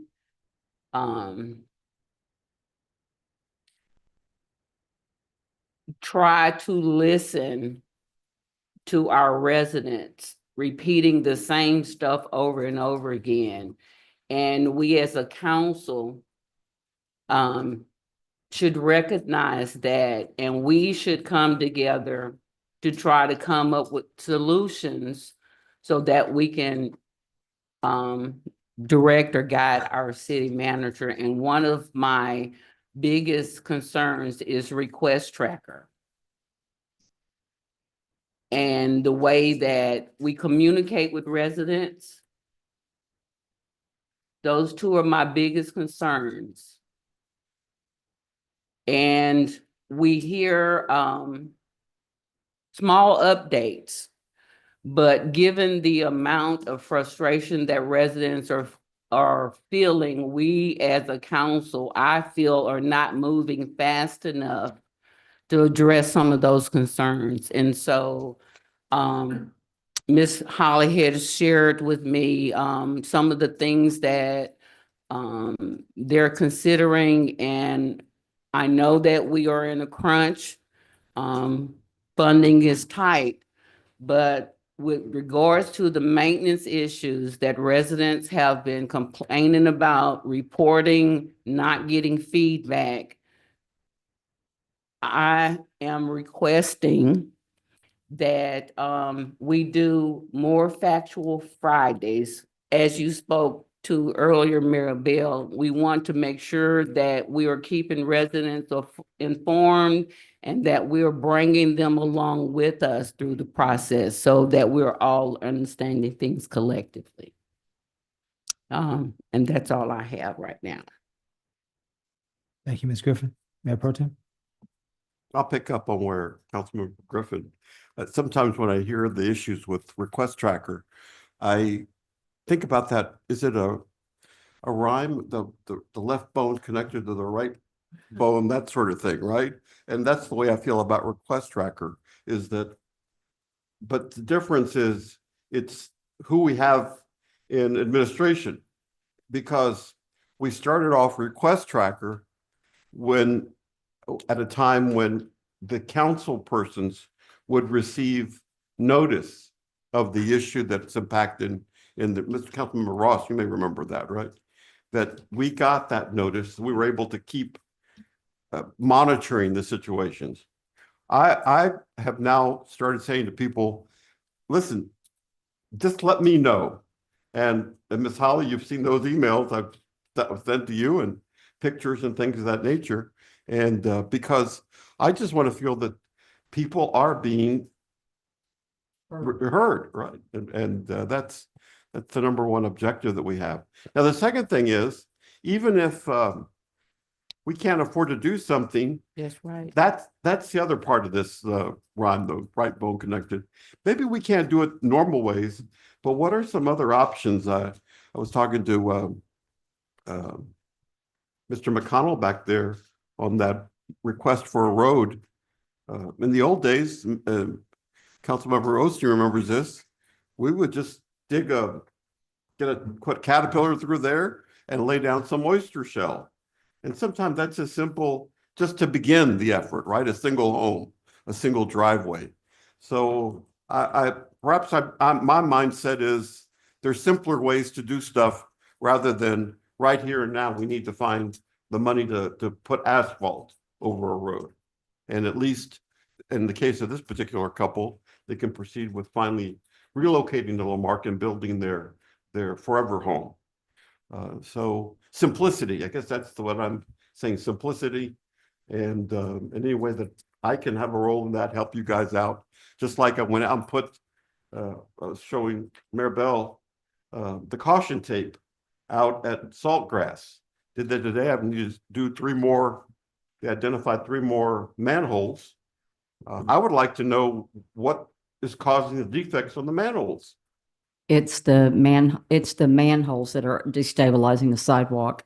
That's what it appeared to me, It right? is. That like they had collapsed perhaps on one side or something. I was looking at one. Right. And is there any? We can't construct them like that anymore. It doesn't work. Yeah. Well, so I'm at least putting the caution tape out so that people no longer are injured out there. I say this, we live in a great community. What other community can you actually, even with this crazy construction on I-45, I can still get from this side of the city to the other side of the city in less than probably 10 minutes. I lived in Houston, lived in Sugar Land, never was able to do anything like that. We're a great community, a small, mighty community, and we have access to so many advantages, healthcare and leisure, that it's great to, I'm sincere when I say I really do love Lamarck, because I have the ability to live anywhere in the world I want to, but I choose to stay here at Lamarck. Thank you to all of us. Thank you, Mayor Pro Tem.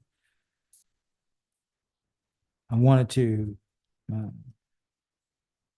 compliment Chief Franklin.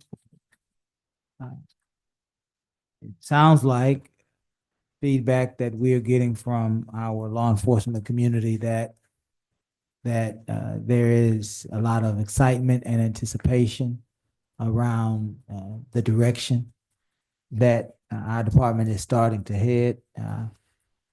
And I wanted to applaud you for that.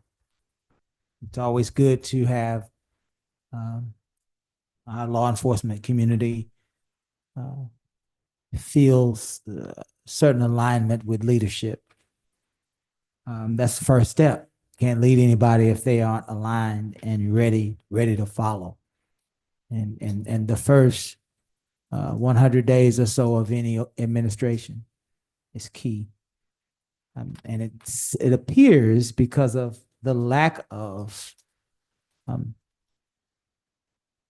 any communication to the negative that things have settled, and it's important that you know that that's something that I am happy about. I'm excited about as we move the city forward.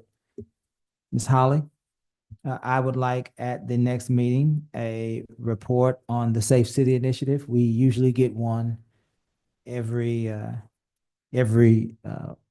first of the year. I know we were Chief Franklin in the Safe City Initiative was 5 years. I think we started in 21. This is 26, and so we're winding it up. But perhaps we might find it necessary to extend it and to expand it into areas of sewer and other areas that directly impact our ability to be safe outside of law enforcement. I'd also like, Ms. Holly, a report on community policing. I saw online that there was a scheduled meeting of one of our community policing districts. I believe it was canceled, but it's good to know that we are still